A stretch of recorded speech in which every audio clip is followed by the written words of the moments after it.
นุ่มลาวถูกจับอยู่ด่านฝั่งไทยข้อหามีพฤติกรรมใช้บัญชีหับถอนเงินสดให้กลุ่มสแกมเมอร์วันที่16พฤศจิกายน2025สำนักข่าวออนไลน์หนองคายของไทยรายงานว่าพันเอกนพดลฮักษาตผู้กำกับตำรวจกวดค้นเข้าเมืองจังหวัดหนองคายและภาคส่วนเกี่ยวข้องได้แถลงข่าวการจับกลุ่มตัวชายหนุ่มสัญชาติลาวว่า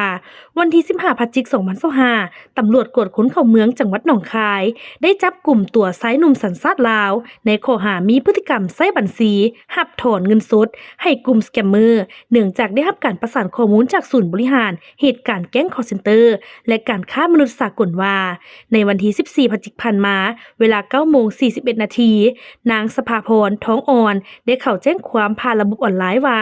ถูกมิจฉาชีพหลอกลวงให้โอนเงินเพื่อรับรางวัลโดยผู้เสียหายได้หลงเชื่อโอนเงินเข้าบัญชีธนาคารไทยพาณิชย์จากการตรวจสอบข้อมูลธุรกรรมทั้งการเงินของบัญชีดังกล่าวพบว่าในเวลา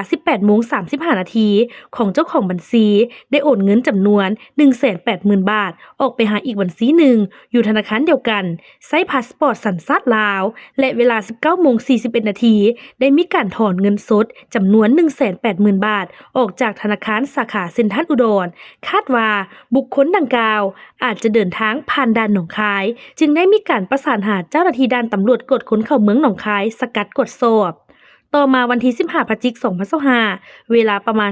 16:30 นาทีเจ้าหน้าที่ประจำด่านตำรวจกวดค้นเข้าเมืองจังหวัดหนองคายได้กวดพบผู้ใช้พาสปอร์ตเป้าหมายในขณะที่ผู้เกี่ยวกำลังเดินทางกลับประเทศลาวจึงได้ควบคุมตัวมาสอบสวนจากนั้นเจ้าหน้าที่ได้ควบคุมตัวไว้ที่อาคารควบคุมผู้หลบหนีเข้าเมืองตำรวจกวดค้นเข้าเมืองจังหวัดหนองคายเพื่อดำเนินการในส่วนที่เกี่ยวข้องต่อไป